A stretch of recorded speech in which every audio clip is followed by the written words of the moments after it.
अब हम लोग पढ़ेंगे यूरिनरी सिस्टम का तीसरा पार्ट, जिसे यूरिनरी ब्लैडर भी कहते हैं। ये मस्कुलर पार्ट होता है, अंदर से हॉलो यानी खोखला होता है। इसके अंदर इलास्टिसिटी पाई जाती है यानी कि खिंचाव पाया जाता है। ये बॉडी के पेल्विक फ्लोर में उपस्थित होता है। ये क्या करता है, इसमें यूरिन स्टोर होता है। इसमें यूरिन किडनी से आता है, किसके माध्यम से, यूरेटर के माध्यम से। इसमें जो यूरिन स्टोर होता है वो टेम्पररी होता है। जब एक बार यूरिनरी ब्लैडर फुल हो जाता है तो उसको यूरेथ्रा के माध्यम से एक्सपेल कर दिया जाता है। ठीक, जो यूरिनरी ब्लैडर होता है उसका शेप स्फेरिकल होता है, लेकिन ये हर व्यक्ति में अलग अलग साइज़ का होता है। जैसा कि उसमें कितना वॉल्यूम यूरिन बन रहा है उसी हिसाब से उसका यूरिनरी ब्लैडर भी होता है। मुख्यतः देखा गया है कि यूरिनरी ब्लैडर का साइज़ और शेप एक पीयर के यानी नाशपाती के साइज़ का होता है, और इसके अंदर यूरिन को भरने की कैपेसिटी जो होती है वो 400 से 600 ml तक की होती है, यानी 400 से 600 ml तक यूरिन उसमें भर सकता है। ठीक, अब हम लोग आते हैं स्ट्रक्चर पर। ठीक, ये पेल्विक कैविटी में उपस्थित होता है। इसमें 3 लेयर्स पाई जाती हैं, म्यूकस मेम्ब्रेन, सब म्यूकोसा और मस्कुलरिस। ठीक, म्यूकस मेम्ब्रेन जो होती है वो अंदरूनी लेयर होती है। ये किसकी बनी होती है, ये ट्रांजिशनल एपिथेलियम की बनी हुई होती है।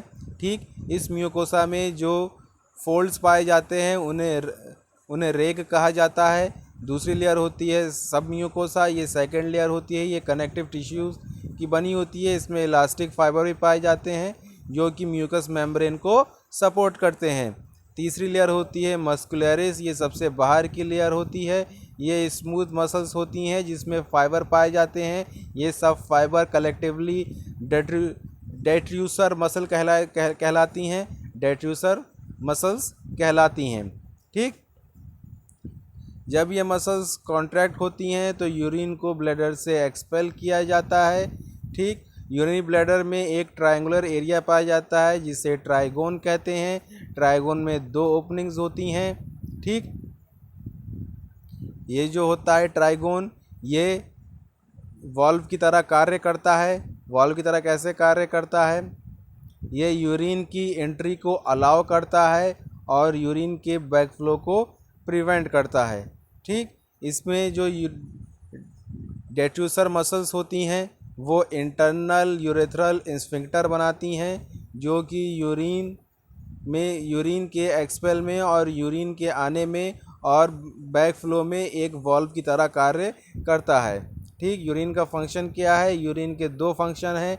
एक है रिजर्वायर ऑफ यूरिन यानी यूरिन को स्टोर करता है, और दूसरा है expel of urine via urethra यानी यूरेथ्रा के माध्यम से यूरिन को बाहर एक्सपेल करना। ठीक, जब यूरिनरी ब्लैडर में यूरिन फुल हो जाता है तो उसमें उपस्थित जो रिसेप्टर्स होते हैं वो स्टिमुलेट हो जाते हैं। जब एक बार रिसेप्टर स्टिमुलेट हो जाते हैं वो कॉन्ट्रैक्शन को एक्टिवेट करते हैं, तो इस ब्लैडर की जो वॉल मसल्स होती हैं और जो इंटरनल स्फिंक्टर होता है, ठीक, वो रिलैक्स हो जाता है। जब वो रिलैक्स हो जाता है तो यूरिन यूरेथ्रा में के माध्यम से बाहर निकल जाता है। इसमें एक पैरासिम्पैथेटिक नर्व फाइबर्स पाए जाते हैं जो इन सिग्नल्स को ट्रांसमिट करते हैं। ठीक, और इन सिग्नल्स को ट्रांसमिट करके हमारे जो ब्लैडर वॉल्स होती हैं और इंटरनल स्फिंक्टर होते हैं उनको रिलैक्स करती हैं। जब हमारा ये यूरिनरी ब्लैडर रिलैक्स होता है तो यूरिन बाहर निकलता है, और जब कॉन्ट्रैक्ट रहता है तो यूरिन जो होता है यूरिनरी ब्लैडर में उपस्थित रहता है। ठीक, यूरिनरी ब्लैडर से जो यूरिन बाहर निकलता है वो उनके ऊपर 2 चीज़ें कार्य करती हैं, एक यूरिनरी ब्लैडर की वॉल मसल्स और दूसरा इंटरनल स्फिंक्टर।